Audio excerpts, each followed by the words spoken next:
నమస్తే సార్, మేము 24 news channel నుంచి వస్తున్నామండి.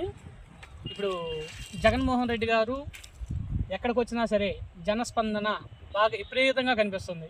అయినా అతను జగన్మోహన్ రెడ్డి ఓడిపోవడానికి కదా రీజన్స్ ఏంటో చెప్పగలుగుతారా? ఇప్పటికీ ప్రజలు జగన్ గారు అంటే ఉన్నారండి.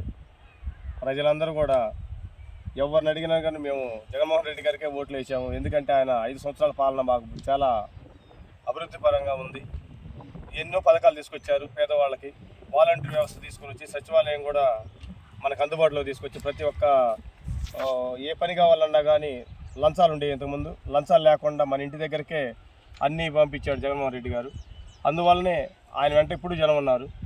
ఇప్పుడు కూడా మన సత్తెనపల్లి విషయంలో కూడా రెంటపాళ్ళలో కూడా వేల మంది, వాళ్ళు 100 మందిని తీసుకురమ్మంటే ఎన్ని వందల మంది ఎన్ని వేల మంది వచ్చారో కూడా లెక్కించడానికి సరిపోలేదండి. జగన్మోహన్ రెడ్డి గారు అంటే ఎప్పుడు జనం ఉన్నారు.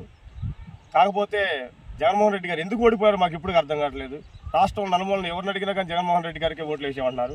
కానీ జగన్మోహన్ రెడ్డి గారు ప్రజల ఆదరణ అయితే పొందారు, కానీ ఈవీఎంలు ఒక్కటేనండి ఆయన మైనస్. ఆయన ఈవీఎంలు కొనుక్కోలేదు.